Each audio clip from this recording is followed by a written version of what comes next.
নমস্কার বন্ধুরা, সবাই কেমন আছো? তো দেখো বন্ধুরা, আজকে আমি বানাবো চানা মশলা। তো চানা মশলার রেসিপিটা আমি কিভাবে রান্না করছি তোমরা দেখতে থাকো, সঙ্গে থাকো। আর যদি কোনো নতুন বন্ধু আমার এই ভিডিওটা দেখে থাকো, প্লিজ আমার চ্যানেলটাকে একটু সাবস্ক্রাইব করে পাশে থাকে বেল বাটনটা অবশ্যই প্রেস করে রাখবে। তো দেখো, আমি চানাগুলো রাতের বেলায় ভিজিয়ে রেখে দিয়েছিলাম। তো এখন সকালবেলায় আমি চানাটা বানাচ্ছি। তো চানাগুলো ভিজে মোটা মোটাও হয়ে গেছে। এখন আমি একটা কুকারের মধ্যে চানাগুলোকে ভালো করে জল দিয়ে ধুয়ে ভরে দিচ্ছি। আর দিয়ে দেবো এখানে পরিমাণ মতো একটু লবণ আর জল দিয়ে আমি কুকারের ঢাকনাটা বন্ধ করে মোটামুটি 2 থেকে 3টে সিটি মেরে নেব এই চানাটা। তো তোমরা সবাই দেখতে থাকো, সঙ্গে থাকো। তো দেখো, গ্যাসে বসিয়ে দিয়েছি। তো চানা আমার সিদ্ধ হয়ে গেছে। এখন আমি কড়াইয়ে তেল বসিয়ে দিয়েছি। তেলে দিয়ে দিলাম গোটা জিরে আর একটা শুকনো লঙ্কা আর 2টো তেজপাতা। তো দেখো, চানাটা আমার একদম সিদ্ধ হয়ে গেছে। এখন আমি চানাটা রান্না করার জন্য মশলাগুলো ভালো করে ভেজে কষে নিই। তো দেখো, এখন আমি দিয়ে দিলাম পেঁয়াজ কুচি, একটা পেঁয়াজ কুচি দিয়ে দিলাম। এখন পেঁয়াজ আর ফোড়নটা ভালো করে একটু ভেজে নেব নেড়ে চেড়ে। আর এই চানাটা না লুচির সঙ্গে, রুটির সঙ্গে বা মুড়ির সঙ্গে, যার সঙ্গে খাবে খুবই ভালো লাগে। তো আমরা এটা জলখাবারের সঙ্গেই খাবো, তো ওই জন্যই বানাচ্ছি। তো এবার দিয়ে দিলাম দেখো একটু আদা রসুন আর পেঁয়াজের পেস্ট, একসঙ্গে পেস্টটা করে রেখেছি। আদা রসুন আর পেঁয়াজ 2 চামচ মতো দিয়ে দিলাম পেস্টটা। এটাকে তোমরা চাইলে শুধু মুখেও খেতে পারো। তো এবার আমি ওইটাকে একটু ভেজে নিয়ে এবার আমি পরিমাণ মতো লবণ, হলুদ গুঁড়ো, জিরে গুঁড়ো, ধনে গুঁড়ো আর লঙ্কা গুঁড়ো দিয়ে দিলাম। এবার এগুলো দিয়ে আমি ভালো করে মশলাটাকে একটু ভালো করে কষিয়ে নেব।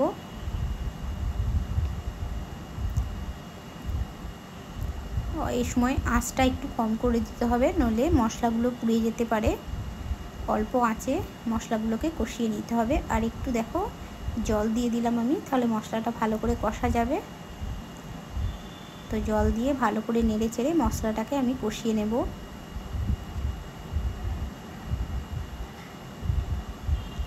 তো দেখো, আমার মশলাটা প্রায় কষানো হয়ে গেছে। এখন আমি দিয়ে দেবো 2টো টমেটো। তো টমেটোটা দিয়ে আর একটু কষিয়ে নেব মশলাটা।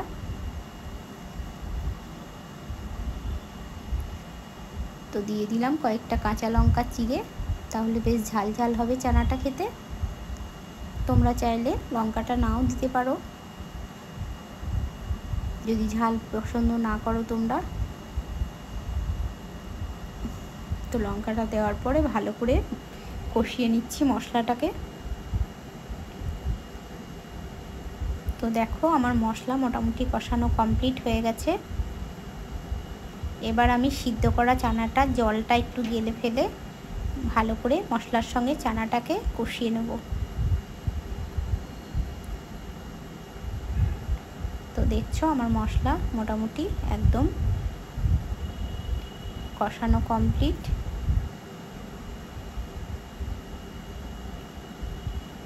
তো এবার আমি এর মধ্যে চানাটা অ্যাড করে দিলাম।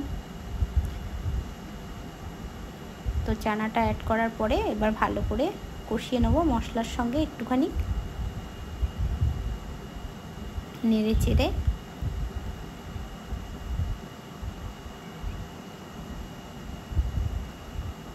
তো দেখো, মশলার সঙ্গে চানাটাকে সুন্দর করে আমি কষিয়ে নিয়েছি।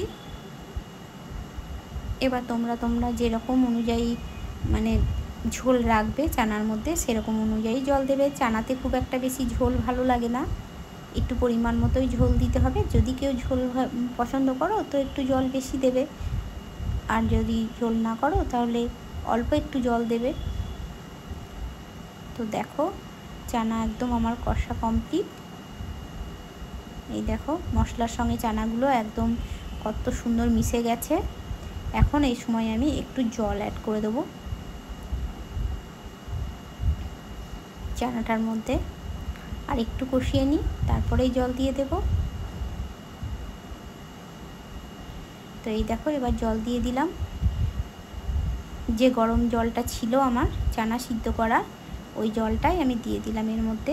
কুকারে ছিল জলটা সিদ্ধ করা, আর ওর মধ্যে তো লবণ দেওয়াই ছিল, চানাটার মধ্যে লবণটা দিয়ে সিদ্ধ করেছিলাম।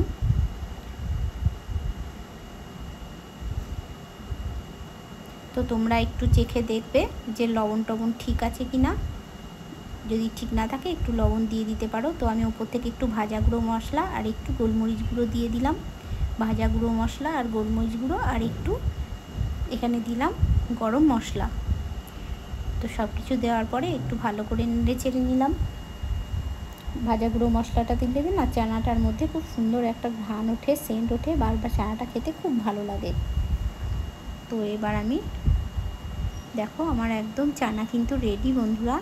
এবার আমি গ্যাসটা অফ করে একটা বাটির মধ্যে চানাটাকে আমি ঢেলে নিয়েছি। আর কালারটাও কত সুন্দর এসছে দেখো। তো এখন আমি চানার মধ্যে একটু পেঁয়াজ কুচি, শসা কুচি আর দিয়ে দেবো একটু ভাজা গুঁড়ো মশলা। ওপর থেকে একটু বিট লবণ দিয়ে দিলাম।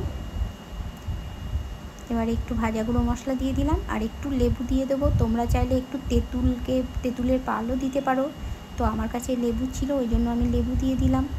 তো এবার এই চানাটা গরম গরম খাবে, দেখবে বন্ধুরা খুব সুন্দর লাগবে, খুব ভালো লাগবে। বাজারে যে চানাটা বিক্রি করে ওই চানার মতনই একদম স্বাদ লাগবে। তো বন্ধুরা আমার চানার রেসিপিটা যদি তোমাদের ভালো লাগে লাইক কমেন্ট শেয়ার করে দিও। তো আজকের মতো এইটুকুই বন্ধুরা, টাটা বাই।